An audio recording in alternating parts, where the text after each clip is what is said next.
Top5RUPwebsite.com. You already know what's going on. Trump, Tucker Carlson interview. So the Fox News GOP presidential debate for next year's election is going on right now. Trump is not there. He's running this interview during the same time slot as that Fox News debate. So let's get right into it. It's debate night, but we're not in Milwaukee. Right. Mr. President, thanks for joining us. Thank you. Why aren't you at the Fox News debate tonight in Milwaukee? Well, you know, a lot of people have been asking me that, and many people said you shouldn't do them, but you see the polls have come out, and I'm leading by 50 and 60 points. And, you know, some of them are at 1 and 0 and 2. And, 2.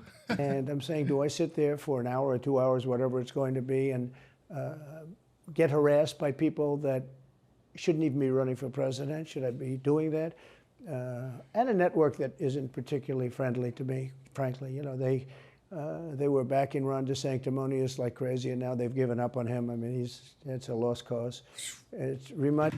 Hey, who watches Valuetainment? Is anyone who's watching this video, do you watch Valuetainment, the PBD, Patrick Bet-David? Yo, they were all over Ron DeSantis for like the past year. You know, I'm from California. So Ron DeSantis, I know him as a Florida governor, but I think there was so much on him because they live in Florida. But for me, as an outsider looking in, I'm not from the South or the East Coast. I'm looking at it like Ron DeSantis hasn't done enough at all to galvanize a presidential run against, or a primary against Trump. Like, he hasn't done enough at all, but they were just all over Ron DeSantis for some reason. And recently they've given up on them. Now they're looking at him like, if you look at Valuetainment's recent videos on DeSantis. Reminded me very much of 2016. You know, in 2016, I went through the same stuff and had to fight them all the way. And then they became very friendly after I won, or just about when I was winning. But I just felt it would be more appropriate not to do the debate. I don't think it's right to do it.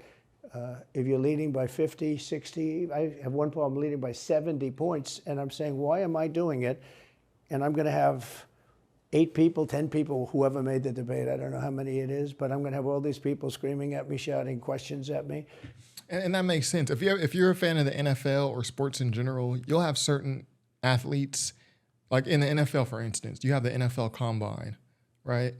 And you'll have certain athletes like from the SEC, from the Pac-12. Let's use Reggie Bush, for example. We already know Reggie Bush is game-breaking fast. We already know he has game-time speed. So Reggie Bush goes to the NFL Combine. He's like, I'm not going to do certain drills. Like, I'm not going to run the cones, or I'm not going to run the 40-yard dash. We already know I'm one of the fastest players here. If Reggie Bush goes to the Combine and runs anything less than elite time at the 40-yard dash, he only stands to lose. And I think that's how Trump is looking at this. Like, there's nothing for me to gain from going here. If he was invited, I don't know the specifics, but this is how he's portraying it. Like, there's nothing for me to gain by going here. All of which I love answering, I love doing, but it doesn't make sense to do them. So I've taken a pass, as you probably noticed. Well, I did. I'm grateful that you did. It's interesting, though, because you spent a lot of your career in television. Yeah. You had a top show in television on NBC. But you don't feel the need now running for president to do television, obviously. Do you think television is declining? Well, according to a poll that I guess we just saw, it just came out where it's down like 30, 35%, but I think they were referring to cable. I think cable's down because it's lost credibility. MSNBC, or as they say, MSDNC, is so bad. It's so wrong what they write and what they do and what they say. It's fake news, as I said. I think I came up with that term. I hope I did, because it's a good one. It's not. Did Trump come up with fake news? The first time I heard fake news used, me personally, I don't know if this is factually correct, but the first time I heard it used was by Hilary Clinton referring to Trump in far-right news sites like InfoWars and Breitbart. I first heard Hillary Clinton use that term in the general election versus Trump in 2016. But then Trump kind of came and he just owned the term for himself. So you almost did it like the N-word. Like the N-word was an insult. And now you have that group of people who are supposed to be insulted. Now they're using that word for themselves. They've completely adopted the word. That's what Trump did to fake news. Tough enough anymore. It's corrupt news. You know, really what you do is call it corrupt news, but somehow that doesn't play as nicely. But it is corrupt news. So you have MSNBC and you have CNN, who's absolutely doing no ratings at all. I mean, they're dead. But they're doing none because they don't have credibility. They really don't have credibility. Fox is way down, as you know. And the good old days are long ago. I will say this.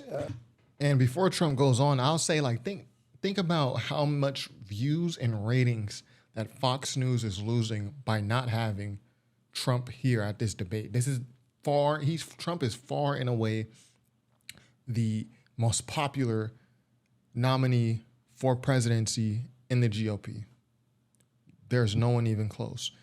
And these big networks and TV conglomerates, media conglomerates, they're all about ratings. So they are losing big time by not having him here. And to add insult to injury, he ran this interview during the same time slot as a GOP debate. Slap in the face. It could come back, but they just don't have a lot of credibility. Tucker, you know that perhaps better than anybody. I think it was a terrible move getting rid of you. You were number one on television, and all of a sudden we're doing this interview, but we'll get bigger ratings using this crazy forum that you're using than probably the debate or competition. When you say there are people on stage who shouldn't be running for president, who do you mean? Well, I don't want to really use names, but it wouldn't matter too much. A guy like, I call him Ada. He said, I don't want to use names, but here are their names right here. Hutchinson. It's Asa, but I call him Ada. Why do you call him Ada? I could tell you, but I don't want to get myself in a little trouble. But he's weak and pathetic, and he was, I never understood the guy, never knew him. He was the governor of Arkansas, not a very popular guy. I don't know how but that state is such a great state. The people are so incredible in that state, and they love me and I love them. How does this guy get elected governor of Arkansas? But he's nasty always and has been. A guy like Christie, the guy left with a 8%, think of it, 8% approval rating in New Jersey. Now he's running for president. And he runs solely on the basis, oh, let's get Trump. He's like a savage maniac. He's like a lunatic. And that's all. Hey, calling your competition in politics a savage lunatic is crazy. He talks about his poll numbers are very, very low. He's about 2%. What's he like? You know him well. No, I've been friendly with him over the years, but I couldn't give him a job because I just never trusted him very much. I was just never one of his people that really trusted him. I never gave him the job, and that's one of the reasons he feels so hurt and so betrayed. And I understand that. I really do. I understand it, but I never gave him. You know, he wanted to be different. Wasn't Christie Donald Trump's chief of transition when Donald Trump was elected president? Wasn't Christie the chief of transition? Correct me if I'm wrong. He was looking at different elements of the administration, and I decided I didn't want to do it. And now I'm glad I did, because you see, but you know, we had some great people. I had great people. We'll have even better people if we do this, because now I know Washington. Before I didn't know Washington. But guys like Bill Barr were terrible. I mean, they were, I would say, Bushies. I say that with respect. Oh, he destroyed Jeb Bush. Yo, go back and watch, go on YouTube, Donald Trump, Jeb Bush. Yo, Jeb Bush got absolutely destroyed. To the Bush family, but they were Bushies, and it doesn't work out for us. It was clear, this is kind of far afield, but it was just interesting. I read Barr's account of his time. He wrote a book about it, right? His autobiography, and in it he lies about Jeffrey Epstein's death. Clearly lies. Do you think Epstein killed himself sincerely? No. I don't know. I will say that, you know, he was a fixture in Palm Beach. Yeah. I don't know what Barr said about it either. I have no idea what he said. What did he say? He killed himself, probably? He said he killed himself and that they were going to do this investigation. They never did the investigation. It's never been public. Well, and they hid it. And, like, why are they doing that? And clearly Barr knew. But why would Bill Barr be covering up the death of Jeffrey Epstein? Bill Barr didn't do an investigation on the election fraud either, okay? He said he did, and he pretended he did, but he didn't. McSwain, the U.S. attorney in Pennsylvania, Philadelphia, said Barr just wouldn't let him do it. It was crazy. Barr became so petrified, so frightened of being impeached. They were going to impeach him. I don't know if you remember it. Yeah. It's not a big moment in history. But they said, we're going to impeach. You know, they play a much rougher game, the left, the lunatics.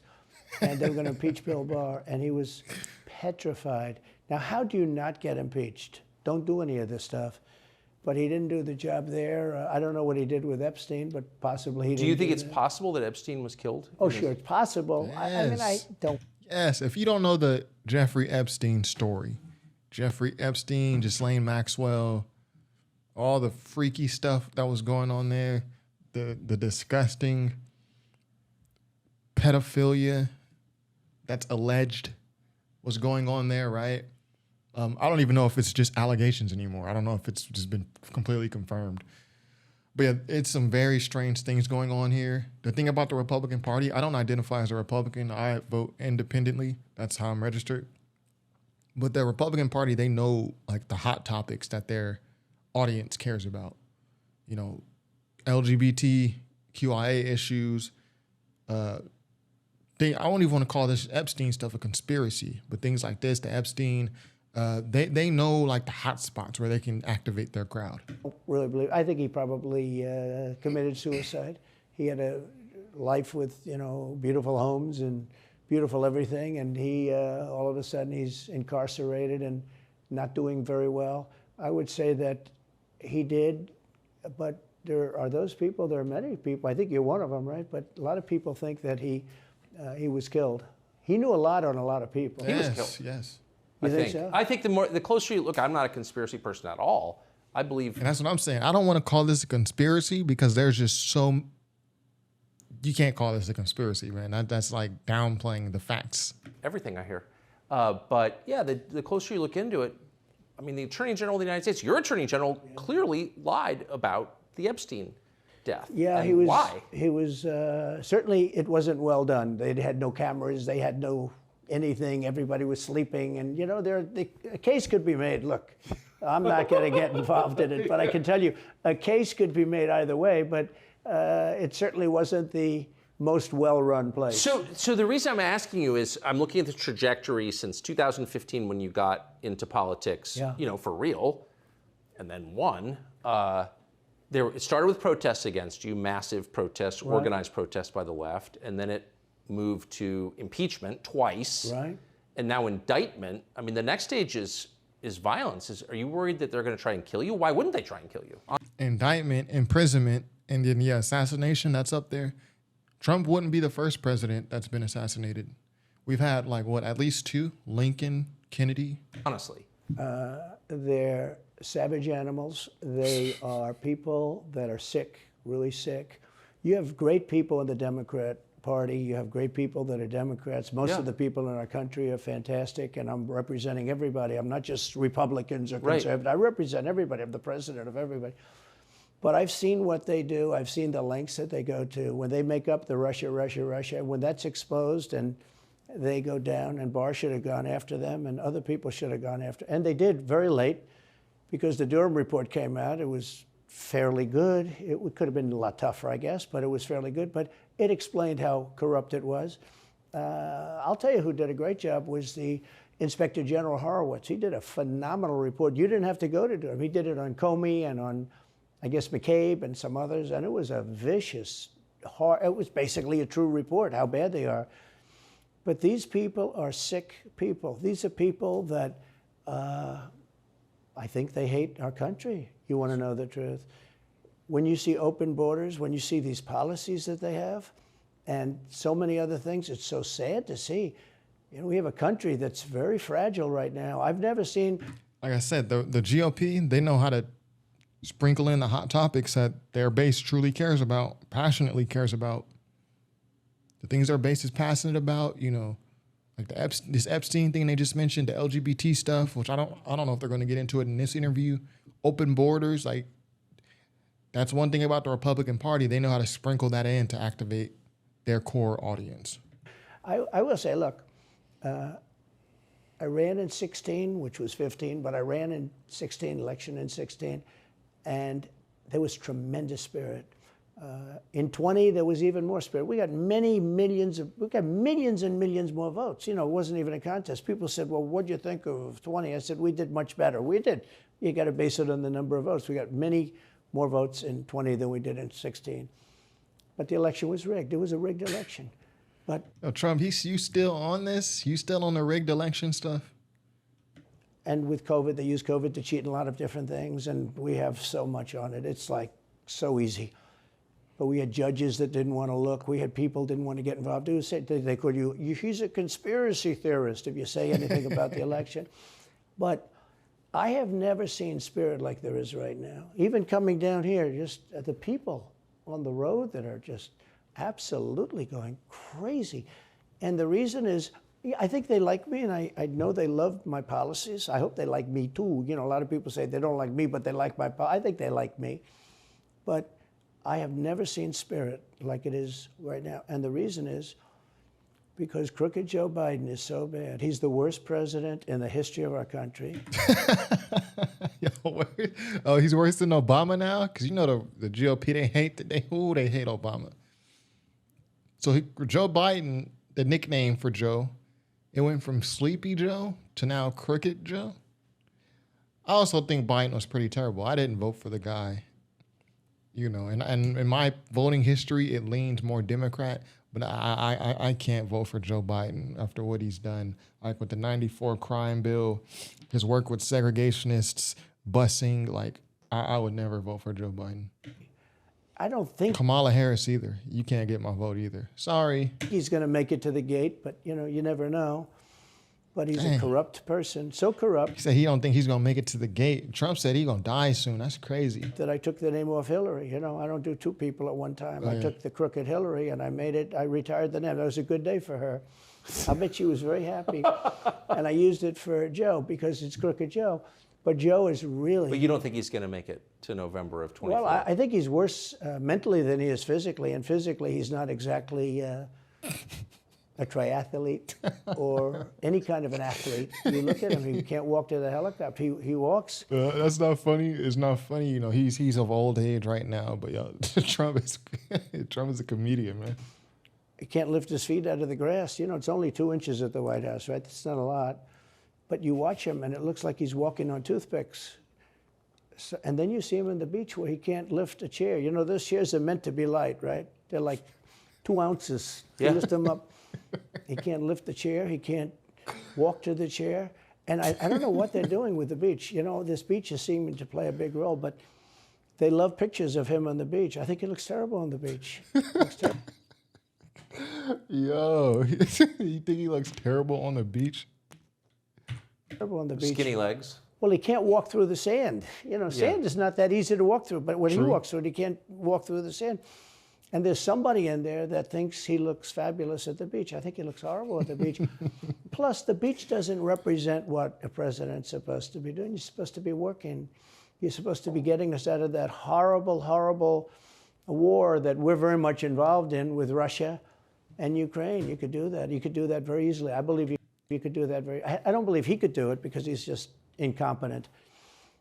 But that's a war that should end immediately, not because of one side or the other, because hundreds of thousands of people are being killed. Can you imagine you're in an apartment house and rockets are going into that building and blowing it up and knocking it down? And why should anybody, human beings, these are human, whether they're Russian or Ukrainian or whatever they are, it's got to be stopped. And it can be stopped very easily. It would have never started. If I were president, it would have never started. And I can't even say my true thoughts on the Ukrainian-Russia situation because YouTube has sent a notice to everyone on the AdSense program that if you speak against, dismiss, or condone the war in Ukraine, your channel may be demonetized. So I'm not going to get into that. Let's just keep it going. So back to Biden, I'm interested. So you think he's failing? He obviously is failing. I think it's clear to everybody. But that would make... Not everybody. I know some black people who cried tears of joy when Joe Biden was elected. They were doing the electric slide. You know what I mean? Like straight embarrassing. Kamala Harris, the candidate? Well, not really. I mean, I guess they'd have maybe a free-for-all. A lot of people say she has to remain for certain reasons the candidate. She has to.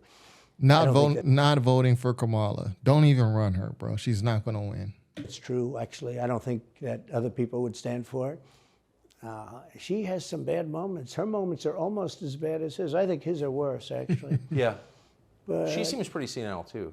She speaks in... Yo, is she even 50? Is Kamala Harris 50? She probably early 50s. Tucker Carlson said she's senile too. In rhyme. Wait, what? What did he say? Say she has to remain for certain reasons, the candidate. She has to. I don't think that's true, actually. I don't think that other people would stand for it. She has some bad moments. Her moments are almost as bad as his. I think his are worse, actually. Yeah. But She seems pretty senile, too. she speaks in rhyme. It's weird. It's weird. But she has bad moments. And, In rhyme? What do you... well, the way she talks, the bus will go here and then the bus will go there because that's what buses do. And it's weird. The whole thing is weird. This is not a president of the United States future. And I think they probably have some kind of a primary and other people will get involved.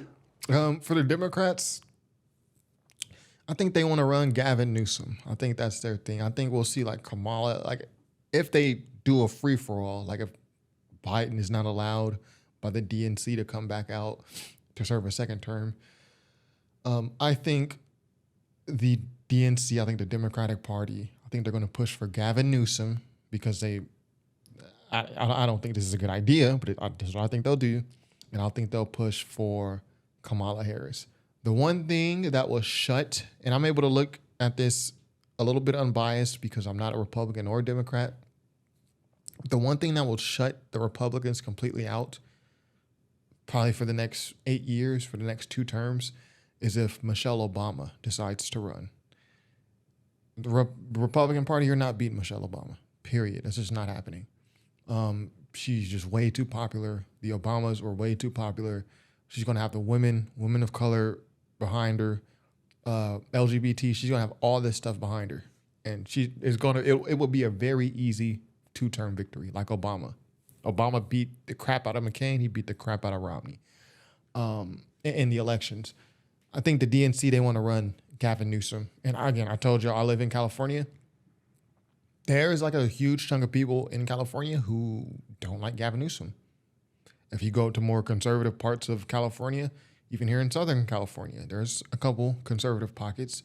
You'll see fire Gavin Newsom signs, people actively protesting against him. Like, he's not the most popular, but in a Democratic state, I think he speaks to the liberal values that so many people here have. Newsom, right? I mean, Could be. There you go. I always got along well with him, believe it or not. But could be him, could be somebody else. He's got a big load on his shoulders because you look at California, what's happened. But I don't know if the Big load, pause. American people really, the people that vote for him, I don't even know if they care. You know, you look at so many of the things that are going on, and people don't seem to be, in the old days, if you had a bad record, it meant a lot. Today, if you have a bad record, it doesn't really mean anything. You know, he looks good, he's a nice looking guy, speaks well. But Biden, every time you watch him talking, it's like he's walking on eggs. If Newsom is elected president, the Second Amendment, there's going to be a run on firearms and ammunition. Because what is happening in California currently right now, even with the concealed carry, the Bruin case, this is like they're trying to make it illegal to carry in public. Look up the Bruin case that's ongoing in California right now. The politics in California, they want to make it illegal to carry in public. So there was the may issue, shall issue federal court case that went to the Supreme Court. It got rid of may issue, which basically means you need to have a qualifying reason to get a CCW, concealed carry weapons permit. That was may issue was struck down. Like, you don't have to provide a reason, basically. So in response to that, the politicians in California, they said, okay, well, what we're going to do is, and you can look up the Bruin case on your own time if you want to, but I'm just giving you an example of what's happening in Gavin Newsom's state and what will probably happen at the federal level if he's ever elected president. So what the politicians in California said was, okay, no more may issue. What we're going to do is we're going to make it illegal to carry in all public spaces. Public spaces includes roads, parking lots. Like, it's nonsensical. Like, if you were to go buy a gun and take it home, buy a firearm, take it home, you would be breaking the law because you have a weapon on public roads. Like, because they can't completely shut CCW out yet, they want to make it as hard as possible. And the governor who actually kind of started all this BS, like the attack on the Second Amendment in California, was actually Ronald Reagan. People forget Ronald Reagan was with the governor of California, Mulford Act. If I'm correct me if I'm wrong. Reagan started all this, believe it or not. And this is like the Republicans, they love him. Waiting for him to collapse. And he almost... All right, whoa. On eggs. You're waiting for him to collapse. And he almost always does. And I got to know the leaders of all of the countries, essentially, but the big ones. And the bigger, the tougher the leader. You know, it's like sort of, I guess maybe that's the way it's supposed to be. But I got to know President Xi of China and Putin and Kim Jong Un, North Korea. Did a great job with North Korea, kept us out of a nuclear war. We would have 40,000 dead soldiers right now. They'd drop a nuke right on top of the military base. But we have 40,000 soldiers over there. And one thing Trump is great at doing is messaging. Even though he may not be the smartest, you may not respect what he said about minorities or whatever he said that's offended you, he knows how to message. Even if what he's saying isn't factually 100% true, he knows how to convey his message in a way that it's easy, palatable for his audience. So his audience can then convey his message to others. He's very good at that. And I did great. I got along with him great. That's a positive. You know, the press said, he said nice things about Kim Jong Un. I also said horrible things at the beginning. Horrible enough that he wanted to talk. And we talked, and we met in Singapore. We met actually twice. And we had unbelievable meetings. I know him very well. We were in great shape with him. What do you think he and Xi and Putin think of Biden? I think they can't believe it. I think they probably say this is some kind of a system. You know, they had great respect for our country. They respected me. They had great respect for our country when I was there. Every one of them. Look, if you go to North Korea, you take a look at what happened. You know, the Olympics was dead. South Korea spent billions on the Olympics. Nobody was going to go. They didn't want to get blown up. They called me and they said, we are going to let the Olympics proceed. This is North Korea. I said, you should go into the Olympics. Put your athletes in. It wasn't like, you know, they were big on athletes because, you know. Famine. But they went in and they actually participated. And within about 2 days, the entire thing was sold out. And if it wasn't me, that would have never happened. But I got along very well with him, and that's a positive thing. He does have massive nuclear power, by the way. And if Hillary would have gotten in, or if the Obama thought process continued, it would have been a nuclear war, absolutely, with North Korea. He was expecting to go into a war, and it would have been a nuclear war. So do you think the rest of the world looks on at Biden and thinks someone else has got to be running the government? Well, somebody else has to be. I don't think he's capable of doing anything. Look, when I debated him, I said, how come, and this was in front of probably not a friend of yours, Chris Wallace. He was the Those were some heavy, hectic debates. The Trump-Biden, like the first two, especially that first one, and even the second one, until the moderators, they literally had to come together and be like, yo, like, you guys, we need to get this under control because this is a shit show. The Trump-Hillary one debates were great, but the Trump-Biden debates, you know, it was a mess. Moderator. Not a friend. I said, why is it? He wants to be Mike, but he doesn't have the talent. It's one of those bitchy little man. He wanted to be his father, but he didn't have the talent of his father was great. He's a little fussy man. His father interviewed me in 60 Minutes. It was actually a 10. Can you believe it? I totally. His father had talent, at least. I may have been the only guy that he gave a good 60 Minutes to. He was rough. Really? His father was tough. He was great, though. He was great at what he did. But Chris Wallace was so upset. He was guarding this guy who wouldn't do a show, by the way. You know, he wouldn't do. I figured. I didn't mind Chris Wallace because Biden wouldn't do a show. And it was very obvious. You know, he kept asking him and asking, but he wouldn't do the show. So I figured he's got to like me. But he came from a different planet. But remember when I asked the question, why is it that the mayor of Moscow's wife is allowed to give you $3.5 million? Don't forget, that was brought up. Now it's brought up all the time. But that was brought up by me long before anyone ever heard of it. I said, the mayor of Moscow's wife giving you $3.5 million. What did you do to deserve $3.5 million? to Biden. And Chris Wallace said, this has nothing to do with the debate. I mean, he fought. He got in the way of the question. No, it was crazy. And I said, well, wait a minute. He got $3.5 million. Yeah, that's true. I remember that faintly. I do remember that. For the mayor of Moscow's wife. Now, people forget that, but if you go back and take a look, you will see. And Chris Wallace didn't want me to ask that question. I said, I think it's a very appropriate question. It turned out to be much more appropriate than people thought. Amazing. So do you have a preference in, assuming you're the Republican nominee and all goes as you plan it to go, do you have a preference in who you run against? In many ways, I'd love to run against him because his record's so bad. You know, it's still horrible.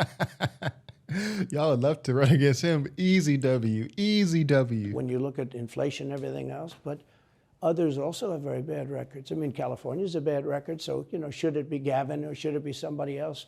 Yeah, that's one thing they said earlier about records. They said, you know, nowadays records don't seem to matter much. But if you were just to look at Gavin Newsom's record, especially under the scrutiny of a general election, where your opponent's coming at you with everything,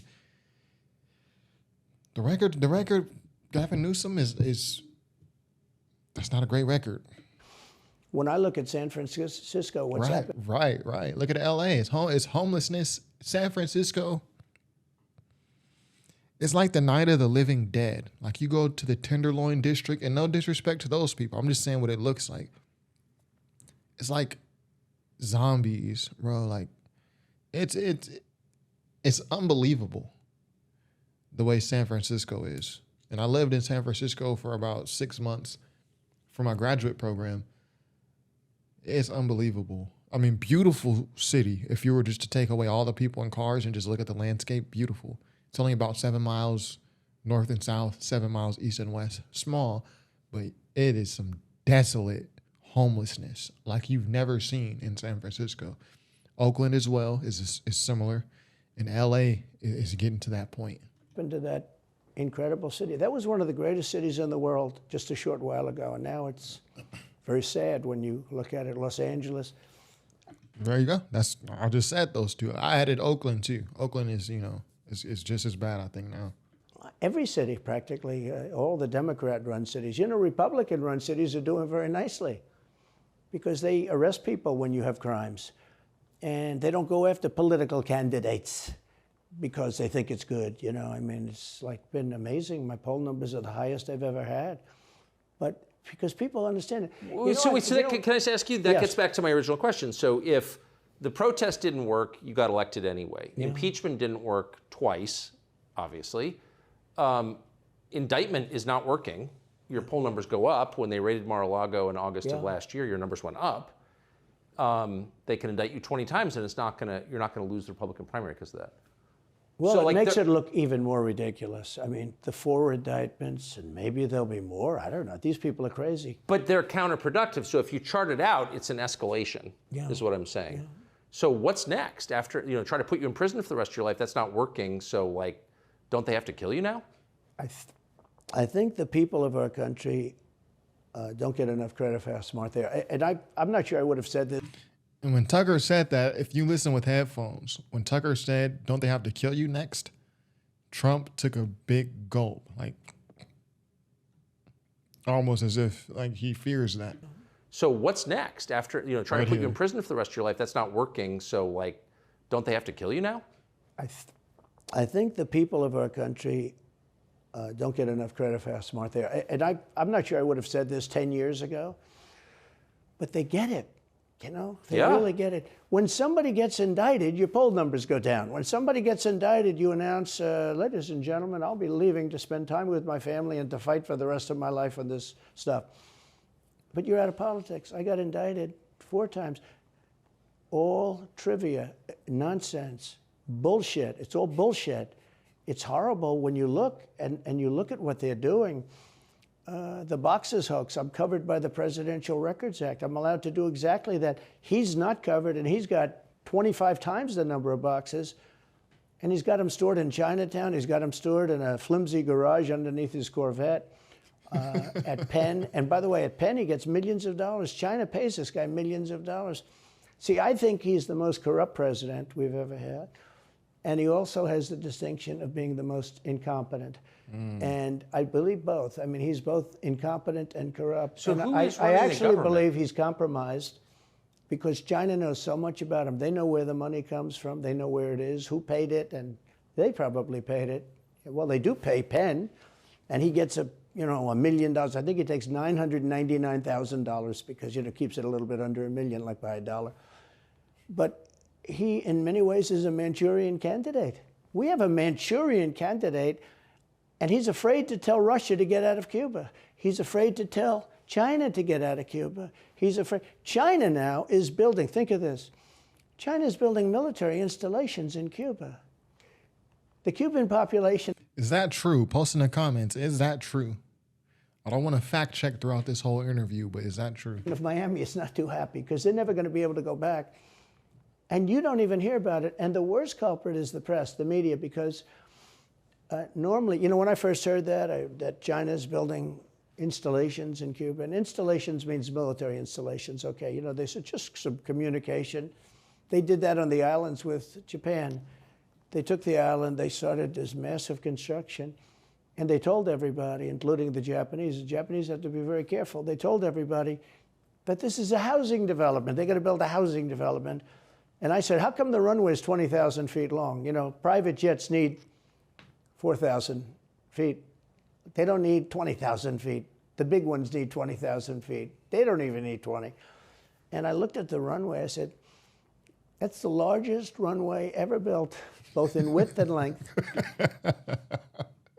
for housing development. There's nobody that has a plane that big that you would have a runway that's Why that's is for China testing. allowed to conduct imperialism in our hemisphere? Well, yeah, and it's far beyond Cuba. It's all over South America. Yeah, in the Caribbean. So we built a thing called the Panama Canal. We lost 35,000 people to the mosquito, malaria. Yeah. We lost 35,000 people building. We lost 35,000 people because of the mosquito.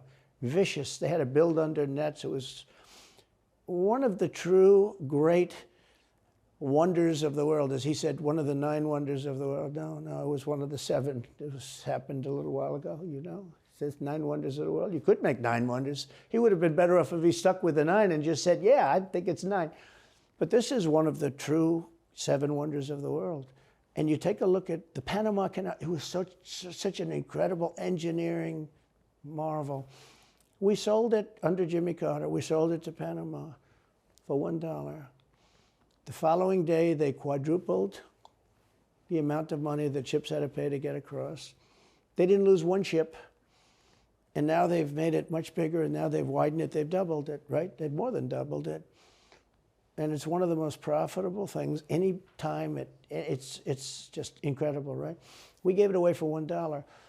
China now controls it. They actually control the Panama Canal. They run it, they control it. Man, is that true? The $1 sale of the Panama Canal? And is it true that China controls it now? If you know, post in the comments. Post some links. I'm all down for some knowledge and education. And we shouldn't let that happen. And we can't let China be in Cuba. And they'll get out. If I'm president, they'll get out. Because I had a very good relationship with President Xi, but he respected this country. He respected me. And he'll get out. And we can't let them run the Panama Canal. We built the Panama Canal. Should have never been given to Panama. We should have had it. But we gave it for $1. Think of it. They quadrupled. In one day, they lifted the fees, which are, pretty big, for these massive ships to go through, right? Rather than going around the Cape and do all the tremendous storms, such beauty, it's beautiful stuff. But you didn't want to get caught in those storms. Those were storms that wiped out the biggest ships. And we go through the Panama Canal, we built it, and we gave it away for $1. Think of that, how stupid are we? We have done the stupidest things in this country. And now we have a president that can't put 2 sentences together, can't speak, can't walk, can't talk. Man, he's really going at him. I don't think he gets to the starting gate, but these people do miracles. I mean, he ran out of his basement. And you got away with that one because of COVID, so he sort of got away with it. They cheated on the election.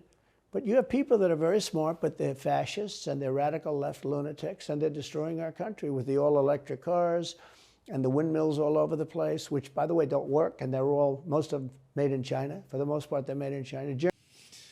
The electric car thing, I don't understand, because in California, I thought, what was the Biden proposal? Like by 2045, all cars have to be electric. 2045 electric car mandate. 2035, all new cars and light trucks sold in the state should be electric. So this is not federal. This is just California. But when you look at California, we don't even have the power to do that. In California, we don't have the, in just a typical summer in California, there are rolling blackouts and fires. And a huge reason for these rolling blackouts and fires during the summer is because so many people are running air conditioning. Air conditioning. So that causes blackouts. Blackouts sometimes causes sparks, which causes fires. I don't know the exact way it works, but I know every summer in California, we don't have enough power because of air conditioning. But then now you want to put on our electric grid all cars, all new cars, and what is it, light trucks sold. So on top of like the strain on our grid, you want to put cars on it too. All the cars on the road eventually. It makes no sense. We don't have the power to do this. And what's going to happen is at those charging stations, like you go to Target, you see like the Tesla charging station or just the electric car charging station. Soon the cost of electricity to get to charge your car is going to be higher or on par with petrol, with gas, normal gas for your car, because of the demand and the power grid. Like, I don't know if in California we plan to build a new nuclear power plant or reopen an older power plant that's been shut down. I don't know what we're planning, but anyone can see that we don't have the power to have all new cars and light trucks be on the electric grid. It makes no sense. Let's get back to this. Germany a little bit, but China. But you look at what's happening to our country, even no voter ID. I mean, why don't they want voter ID? There's only one reason they don't want voter ID, because they want to cheat. I mean, who doesn't want, the Democrat convention, the last one, they had voter ID that was this big. It looked like a prison card, this big on their chest. You walked in, they had your picture, your this, your fingerprint, they had everything. The most incredible voter ID I've ever seen. That was to get into the Democrat National Convention. But to get into vote, if you buy groceries, if you buy practically anything now, you have ID on a card, credit cards or otherwise. But don't you think it's racist to have to show your ID? Well, they probably say that. They use anything not to show ID, because voter ID is pretty simple. And we could go back, and we should go back. And honestly, I understand why someone will call voter ID racist. You have to understand what's happened in the past, right? To understand why people will be against certain things like poll tax or things that sound good. Like, in order to vote, you should have to pass a basic history class or quiz. These sound like fair ideas. Like, yeah, if you're voting, you should know like the three branches of government. You should know who's in legislative, who's in executive, who's in judicial, and how they affect the country. But these same type of ideas have been used to discriminate in the past. So people have a very negative reaction to these type of ideas, as almost like you're bringing them back. Right? I'm not saying that's me, but I understand why someone would feel that way. To all paper ballots, voter ID, same-day voting. France did it. France had mail-in ballots, and it was terrible. Anytime you have mail-in ballots. Really, what we need is voting on the blockchain. Voting on the blockchain. It's 2023. We should have a very secure way to vote online, And Election Day in America should be a national holiday. Everyone should get that day off. We should have paper ballots. I'm okay with mail-in ballots. I like voting mail-in. It gives me time to sit with my pamphlet and read all the, propositions, help me get well-versed on what's going on. And I can, fill out my ballot at my leisure, as opposed to standing in a school or at the voter office, district office. But we need voting on the blockchain. The blockchain is publicly viewable. It's anonymous. Like, that should already be a thing. And there's a very secure way to do it. It's 2023. But voting online, there is always the potential of a hack or something of that nature. So I do understand why someone would say no to that idea. But this is America. We should be able to encrypt and securely protect our voting system if it were online on the blockchain. That's just my opinion. You're going to have massive cheating on your elections anytime, but not just the presidential election. Anytime you have... Isn't that the whole point of them? Yeah. So you can Oh, cheat? yeah, sure. It's the whole point. That's their whole point. They want to cheat. Yeah. They have to cheat because their policies are so bad that if they didn't cheat, they couldn't get elected. Who wants open borders? Who wants high taxes? Who wants high interest rates? Who wants to not be able to use a gas stove or have to drive an electric car, which, you have a 4-hour drive, but the car only goes an hour and a half, so you have to charge it? The happiest moment for somebody in an electric car is the first 10 minutes. In other words, you get it charged, and now for 10 minutes. The unhappiest part is the next hour because you're petrified that you're not going to be found another charger. Yeah, I'm saying I'm not knocking. No, true. You have to find a charging station. You always have to be cognizant of where the charging stations are. Like if I were to drive to Yosemite or somewhere that's 8, 9, 10, 11, 12 hours away, we would have to plot. Like this electric car, it only goes, let's say, 300 miles on one charge. So we have to plan to sit at a charging station for 20, 30, 40 minutes, however long it takes to get a full charge. And then we have to plan out where the charging stations are throughout the entirety of the trip, as opposed to a gas station. In California, there's a gas station like every other freeway exit.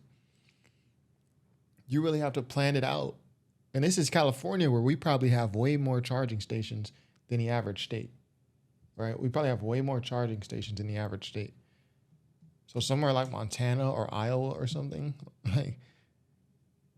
I would imagine there are not many charging stations. In electric cars, they're fine. They're fine. But if people want to buy a gasoline car or a hybrid, hybrids are pretty good, actually. But they should be... I like hybrid. Shout out to Toyota Prius. I like those. Hybrid, they have an electric battery, but then they also run on petrol. I like them. They're allowed to buy. They don't want to do any of this. So right now, California's in a big brownout because their grid is a disaster. The grid all over the country is sort I just said this. of a disaster, but the grid in California. And yet But you want to put all the cars on that same grid that powers out every summer due to air conditioning. You just think, okay, let's just put way more on the grid. No. you want to have in a very short period of time millions and millions of cars going off that grid, essentially. It doesn't work. So plug. Thank you. Thank you. It's not rocket science, man. It's really not rocket science. Your car into a grid that's failing. You should be able to buy an electric car. Electric cars could be fine if you drive short distances and you want to have, whatever, and you have plug-ins everywhere you go. They could be fine. But you got to have gasoline cars. You got to have everything. Let people buy everything. Right. I agree. They all should be on the market. The best, most efficient car is going to win out and is going to take the market share of the others. Let the market decide. Yeah. Now the new thing is your heating systems in the house. They don't want you to have a modern day heating system. They want you to use a heating system that will cost you at least $10,000 to buy and won't work very well. None of the stuff works as well. One of the things I did with EPA is you have states, many states, most of the states have so much water. It comes out of heaven, right? The water pours down and you have it. It's there. It's got to go wherever it goes, into the oceans, whatever. It's not like a big problem. Now, in some states, they have a problem. You have some desert areas and all, and for that, it's okay. But they have sinks where no water comes out. You turn it on, no water comes out. No water comes out of the shower. No water is allowed to go into the washing machine for your dishes or for your clothing or what. And I avoided all of that. Wait, they have sinks where no water comes out? Sure, you have restrictors. When I say no water, very little water. You want to wash your hands, right? Yeah. And you've seen this, and you turn on the sink and it's very little. Or you want to wash your beautiful hair, right? And you're standing under a shower. Then the suds never go. The water comes out very slowly. I'm sure you've seen this. It usually takes place in new hotels and new homes. Yeah, you take a drill and take the They have limiter out. Well, you can, but now they make it so you can't do that so easily. They have a restrictor. It's called a restrictor. And it restricts Tucker said, you get a drill and you take it out. the water from coming out. So I ended all of that. And you have to see these, they let the water come out. You know what people do? They wash their hands like 5 times longer. Or in the washing machine, they'll press for their, let's say the dishwasher. They'll press it. Then they'll press it about 7 or 8 times. Yeah. They'll end up using more water, and it still won't be very good. I met with the head of Whirlpool. They were practically going out of business during my administration, and they said to me from Ohio. Whirlpool was going out of business? Really? Wow. Incredible, great state. I love Ohio. And they were really doing badly because people were dumping washing machines all over, mostly from South Korea, but also from China. And he was explaining it's just a terrible situation. I said, let me ask you, how's the quality? He says, we're better, but they are good enough quality. But, of course he's going to say that, but, they are better. He said, but they don't allow us. They're dumping these machines. They're cutting us in half. They're killing us. And on top of it, the government won't let us use water in our machines. I mean, he shows me like a quarter of a bottle of water. That's supposed to be washing clothing. And I freed it all up, and I put tariffs on these countries that were selling and the machines coming into the country. And that company went from all the washing machine companies, they make washing machines, they make dryers, they make all of the different machines that do this kind of work, including dishwashers. And they went from a disaster area to being just thriving. But can I ask They love me in that part of Ohio. Well, I bet they do, but why should EPA, no one at EPA was elected by anybody. Yeah. Why do they have the power to decide how much water your washing machine uses? Shouldn't Congress in a democracy get to vote on that? Yeah, you could say that. They do things that are not very... So how do you, that's my question, how do you, if you get elected again, go back to Washington, how do you keep the agencies under control? How do you keep FBI and CIA specifically under control? Limit their funding. The way you do it, like I fired Comey, that was a big deal. A lot of people said, and I fired him very early. Somebody said, oh, I wish you would have fired him. There was a real question about firing him. Anyway, you understand, because, when they have a 10-year term, there is a question. I fired Comey. That was a great thing. If I didn't fire Comey, maybe I wouldn't be talking to you, or I'd be talking to you about real estate or something else other than politics, right? That was a coup, in my opinion. That was a very sick deal. That was the insurance policy. You remember the insurance policy? Oh, she's going to win, darling. She's going to win. But just in case she doesn't, we have an insurance policy. And insurance policy was what they were doing. And we caught them with that. That was a very important tweet or whatever it was, text. It was a big deal. That was a big deal. The insurance policy. She's going to win 100 million to 1. That's not good odds. At least they gave me 1, right? 100 million to 1. But just in case she doesn't win, we have an insurance policy. And everybody said, that's strange. That's strange. But we caught all of that because... Is he talking about Hillary? I fired Comey because when I fired Comey, it was like throwing a rock into a hornet's nest, into a nest of bees, and the place went crazy. So when you were president, are you confident that you knew everything, say, CIA was doing around the world? No, I'm not. It's a very interesting group of people. I had very good relationships, I thought, but I was a little surprised when I got out that, things go on. Look, it's... What were you surprised by? I was surprised. I think it's some of the people. I was surprised that there was... I had a group of people. Look, we killed many, using the CIA, I have to say this, very bad actors. We were very good at it. You look at Soleimani, you look at al-Baghdadi, bigger than Osama bin Laden. I mean, Osama bin Laden, but al-Baghdadi... Trump want to one-up Obama so bad. He's like, yeah, Obama got bin Laden, but I got al-Baghdadi. Did ISIS, and he was rebuilding ISIS very strongly. And that was the CIA that did that. That was really us that did that. Yeah. That was I told you, he wanted the credit. He's like, no, that was me. That was me. really us that did that. And Soleimani was us that did that, not so much CIA. But we did some very good work with the CIA. What I started. And by us, I assume he means the military, because of course, as president, you're commander-in-chief of the military. So I assume by us, he means us as in the military. You know, when I looked at the 51 intelligence agents saying that that was the laptop from hell was Russia disinformation, when I took a look at that, I said, that's a horrible thing. They knew it wasn't. They knew it was not. And by the way, you're talking about cheating on the election? McLaughlin and Fabrizio, great pollsters, they said a thing like that plus other things meant anywhere from 10 to 17% of the vote would change. Whatever happened to Mike Pence? You've always been nice to Pence. I've never heard you criticize Pence. You've defended him in public many, many times. He's out there attacking you. What is that? So Mike wants to run for president. You got to understand. I don't understand the Republicans who want to run for president. Knowing how popular Donald Trump is with the Republican Party, and I assume you want to run for president in the GOP, in the Republican Party, why do you attack Trump instead of going behind him and supporting him? When Trump is no longer able to run for president if he gets a second term or if he has a felony or whatever, when he's no longer able to run, you are going to siphon his supporters. You're going to have like half of the Republican base already behind you. I don't understand why they attack him instead of support him if you're just going for a winning strategy. In my opinion, Mike Pence had the absolute right to send the votes back to the legislatures.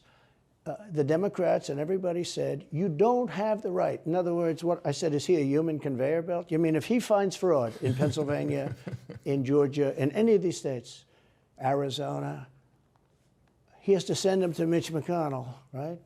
That's right, sir. Well, if he finds fraud, he has to? Yes, sir. I said, so he's a conveyor belt. Boom, put him in. I said, I don't agree with that. And we had some lawyers, not all, we had some lawyers that said, no, you do have the right to send them back to the legislatures to be rechecked. Because if you looked at what went on in Wisconsin, who, by the way, now agree with me, Wisconsin has been virtually, other than the fact they're not allowed to do anything statutorily, but Wisconsin has been, I mean, what they found is incredible. I mean, we won Wisconsin. But Mike Pence had the right, in my opinion, to send him back. Do you ever talk to him now? No, I haven't spoken to him in a long time. I was very disappointed in him. They used to be best buddies, huh? Mike Pence, he was Trump's vice president. They completely fell out after the election. I didn't want to do what Thomas Jefferson did. Thomas Jefferson, it was Georgia. And it was, hear ye, hear ye, the great state of Georgia is not capable or allowed to tabulate their votes. And Thomas Jefferson, who was the vice president, said, is Georgia sure that they cannot tabulate their votes? Georgia is sure. He didn't send them back and have them redo it. He said, we will keep the votes of the great state of Georgia for Thomas Jefferson and his president. I didn't ask him for that. Could have done that too, but I didn't. I thought that would be turmoil. I asked him to send him back to his legislature, to the legislatures, you know, in Wisconsin, let's say. But why didn't he? I mean, you'd worked together for 4 years. You're the president. He's VP. You say you're aligned on everything. I think he got very bad advice. I really do. Now, let me tell you what happened. I sat there with a few people. I think his lawyer was in the room too. His lawyer was very much against it. There were other lawyers that felt you could do it. It was one of those things. I think you could have done it. I think you can always do something if you see fraud or if you see problems. But it's very interesting. So after the election was over, the rhinos got together with the Democrats and they redid the election, so you couldn't do it anymore. So then I called the people. I said, so in other words, you're saying I was right. You could do it. Yes, you could do it. In other words, they took the Voting Act and they redid it so the vice president no longer has the power to do what I said he could do. It would be interesting if years later it turns out that there actually was voter fraud that swayed the 2020 election. Because Trump, he just goes on about it and on about it. And I'm not someone who has dug deep into what happened. I don't know the facts, the non-facts, so I can't even refute some of the things he's saying. But it would be interesting if years, decades from now, it comes out like, yeah, there was fraud in that election, and it swayed the vote in favor of Joe Biden. That would just, because he doesn't stop with this. He doesn't stop saying that this election or that election was rigged. So it seems like he truly believes it was. So when that happened, I said, wow. And you know, you'd look some of these Democrats in the eye and they'd say, he has absolutely no right to do it. And immediately after the election, they met rhinos, could name them all, and Democrats. Who are rhinos? The Republican Party is an elephant, right? And the Democrat is a donkey. So is rhino like a slur for certain Republicans? And they approved legislation that takes away the right of the vice president to do it. So I said, so you're saying I was right. The vice president did have the right to do it. And they said, yes, he did. So if you're saying they stole it from you last time, why wouldn't they do the same this time? Oh, well, they'll try. They're going to be trying, yeah. And not only me, you know. Look, DeSantis is out. I think he's gonzo. He was at a level people are... Gonzo. He said the sanctimonious is gonzo. He's done. I never thought DeSantis had a chance. Like, he had a moment where he had some good poll numbers. If you're in the Republican Party, I don't understand why you go against Trump instead of supporting him. Or even if you don't outright support him, stay quiet on him. Trump can only run for 4 more years. He's had the Republican Party in a cobra clutch unlike any other politician, probably since Obama with the Democrats. It's not even close, right? It's not even close. And even Obama with the Democrats, Hillary was a formidable opponent. Like, he didn't just blow her out, like, completely. Trump is going to blow all these guys out. He's way more popular than him. DeSantis just completely ruined his chances of ever being president because the Trumpers are never going to vote for you because I don't understand why he didn't just run as his VP, get yourself a cabinet position if Trump gets reelected, then go run after Trump is done, then go run for Republican president, you know, in a general election. I don't understand it. Figured him out. He's gone. But if somebody else got in other than me, they'll go at him just as viciously as they did me. These people are sick. They will go after them. And a lot of people say they won't be able to hold up. I do get credit for holding up quite well, I must tell you. I think it's... How do you do that? How do you get indicted, you know, every week and stay cheerful? It's, I think it's a lot easier because I'm so high in the polls, because it means the people get it. The people see it's a fraud. The people see it, like this horrible district attorney from just a little while ago, from essentially Atlanta, that's Fulton County. She said... Is he talking about, who's a district? Because she's doing a YSL RICO, right? I want to say her name starts with a K. Attorney. He said of Atlanta. Yeah, Fani, Fani Willis. This is what he's talking about. And Fani Willis is doing the YSL RICO case, right? Yeah. So that's what Young Thug and all them. I think that's what he's talking about. Basically, I don't have any right to challenge an election. Well, what about Stacey Abrams? What about Hilary Clinton? What about all of these Democrats that are still challenging my election? The same people that are saying he's challenging an election challenged my election. And they did it with slates. They did it with all sorts of things. They were very bad about it. But basically, they're suing me, and they're saying, you don't have any right to challenge it. And if you challenge an election, we're going to indict you and put you in jail. So what they're doing is they've weaponized, and don't kid yourself, the DOJ and Biden and the whole group, they're watching all of this stuff. They love the local stuff. You know, the DA in Manhattan. Not only that, they put a one of the DOJ top people into the Manhattan DA's office to run things. They don't even have a case against me. It's not even a case. Everyone says, even the Democrats say, you can't bring these cases. You have no case. The Attorney General or the District Attorney, Fani Willis, in Atlanta, she's getting killed. Basically, she's saying Trump doesn't have the right to criticize an election. But you've been around long enough now. You've seen many elections criticized. I mean, Hilary Clinton goes crazy. Every time she talks, she says, he's not the president. Jimmy Carter said, he's not the president. Well, I am the president. Hillary Clinton called me, by the way, at 3:02 in the morning to congratulate me the night of the election. Did her voice crack? Well, her voice was, it's very different. I will say, I won't get. Yeah, she took a while to call him. That 2016 election, usually you hear the reports, oh, the loser has congratulated so-and-so on becoming president. That usually happens, like, I want to say before the inaugural president comes to the stage and gives his speech. Hillary Clinton took a while to do that. Like, you know, she was hurt. Get into that, but What do you mean? her voice was very different. Don't forget, they were all celebrating at 5 o'clock in the afternoon. And I came home and I said, you know, I think we won. I felt we won because the rallies are so big. You know, we'd go to Wisconsin and we'd go to Georgia. We'd go to different states. In Michigan, we'd have rallies. In Pennsylvania, we had 58,000 people in Butler. And I said, you know, how are we losing this? How do you have a rally where you have from 50 to 100,000 people, many of them? You know, I did 7 a day for a couple of days. That's a lot. That's a lot. These are big rallies, too. And I didn't hold back. I didn't say, let's make them little, let's do abbreviations, right?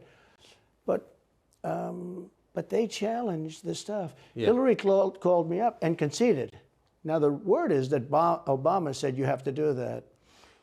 But she called up and totally conceded. But now, you know, every time you see her on television, she's... Look at Obama flexing that power. So Obama was the one who called Hillary and said, yo, is that what he's saying? Obama was like, yo, Hillary, stop being a sour puss. Like, call Trump, congratulate him. You lost, he won. This is how we do it in this country. Obama made the G call? For real? Saying, like, well, she's challenging the election. Do you think... So that would mean that she should be indicted, but that would mean also that Stacey Abrams in Georgia should be indicted because she still thinks she won the election for governor. She still thinks that. She's never recanted. And do you think Stacey Abrams will be indicted for that? No, of course not. She won't be. The Democrats don't get indicted for things like that. They don't get impeached. No, it's a different thing. With that being said, yes, I had great support when they did impeachment hoax #1 and impeachment.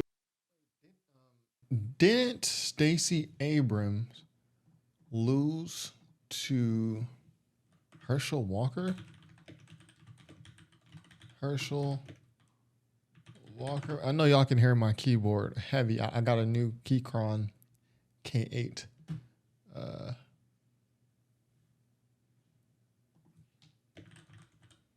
It's a mechanical keyboard, so it's very clicky.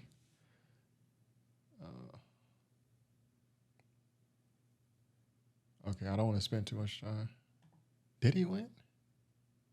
Oh, he lost. Oh, to Raphael Warnock. Yeah, I do remember when Stacey Abrams lost something. I got her confused with Herschel Walker. Hoax '2, Jim Jordan. The House was fantastic, and actually the Senate was very good for me. Other than, you know, Mitch McConnell, I think if he had. It's too bad I endorsed him. He was begging. He was going to lose that race, and I endorsed him, and he ended up winning the race because of my endorsement. He was down. He was going to lose to Amy McGrath. She was $90 million in cash, all set to go. She was leading by 3. He was going down. I did him a favor, and then 3-4 months later, he really wanted to impeach me. He's a bad guy. But if you look at what's going on politically, it's so interesting. The level of loyalty is different in politics than it is in normal life, I will say. With that being said, I've had great loyalty also. But the House was fantastic. The Senate was very good. You know, they overrode Mitch McConnell. Mitch McConnell, in my opinion, was trying to get senators to impeach me, especially for the second one. And on the first one, he acted very, very slow. He should have gone much faster. But Mitch McConnell wanted to, and the senators went up to him, guys that are subservient to him because he gives money. You know, he gives them money. He gives them a lot of money. He raises some money and he gives it to them, and therefore they do what he said. That's the only form of leadership he's got. So last question, if He just took a shot at Mitch McConnell's character. He said the only leadership he has is money. Like, people don't respect him like that. Let me bring this back a little bit. Here we go. Mitch McConnell wanted to, and the senators went up to him, guys that are subservient to him because he gives money. You know, he gives them money. He gives them a lot of money. He raises some money and he gives it to them, and therefore they do what he said. That's the only form of leadership he's got. So last question, if you're elected president again, what's your number one priority? I have to say economy, economy, economy, economy. Then he's going to say borders to get those, you know, southern states. When you ran last time, you said, I will build a wall. This time, your bottom line top promise to the country. So you can do numerous things at the same time. Of course. But let's say number one is a border and taking hundreds of thousands of criminals that have been allowed into our country and getting them out and bringing them back to their country, Guatemala. By the way, not only the 4 countries that we think of as neighbors, all over the world. Last month, we had 149 countries represented. Think of it. We had 149 countries represented, Tucker, from places that many people never even heard of, coming into our country. And they're coming in from mental institutions, and they're coming in from prisons. They're emptying out their prisons all over South America. They're emptying out their mental institutions. Terrorists are pouring into our country. We have no idea. I had the strongest border in the history of our country, and I built almost 500 miles of wall. You know, they like to say, oh, was it less? No, I built 500 miles. In fact, again, fact check. Is that a fact? Are they releasing people from mental institutions right into our country? Post the facts. I want to know. If you check with the authorities on the border, we built almost 500 miles of wall, and I had another 200 that I was going to build. You know, it's like water. It seeks. And we're going to build another 200. We built it. It was all set to go. All they had to do was install it. It would have taken 3 weeks. And that's when I found out. I said, I think these people actually want open borders. The first thing I would do would be I would seal up the border good and tight. Well, he didn't say why he couldn't get the additional 200 miles built. Why couldn't he? He didn't explain that part. Except for people that want to come in legally. Do you think we're moving towards civil war? There's tremendous passion and there's tremendous love. You know, January 6th was a very interesting day because they don't report it properly. Some would say we're already in an ideological civil war. Some would say we're already there. I believe it was the largest crowd I've ever spoken before. And you know some of the crowds I've spoken before. And like July 4th on the mall, I think they had 1 million people there. But I think that the biggest crowd I've ever spoken before was on January 6th. And people that were in that crowd, a very, very small group of people, and we said patriotically and peacefully and patriotically, right? Nobody ever says that. Go peacefully and patriotically. But people that were in that crowd that day, very small group of people went down there, and then there are a lot of scenarios that we can talk about. But people in that crowd said it was the most beautiful day they've ever experienced. There was love in that crowd. There was love and unity. I have never seen such spirit and such passion and such love. And I've also never seen simultaneously and from the same people such hatred of what they've done to our country. So do you think... I've never seen anything like January 6th. I've never seen like people storm a government building like that in ever. I've never seen like that type of thing. It was a wild day for sure. It was a wild day for sure. It's possible that there's open conflict. We seem to be moving towards something. I don't know because I don't know what it, you know, I can say this. There's a level of passion that I've never seen. There's a level of hatred that I've never seen, and that's probably a bad combination. Donald Trump, thank you. Thank you very much. Very much. Thank you. That is a bad combination, by the way. Bad combination. Thank you. All right. So that was Tucker Carlson. That was Donald Trump interview. I don't think it was too many salacious things said. I mean, nothing's really that I would think is going to go super viral. Oh, the Joe Biden comments and the calling Kamala Harris senile comments. Yeah, those will go viral. But it seemed like a pretty concise interview. You could tell Trump, he just wanted to drop something during that time slot for the GOP Fox News debate.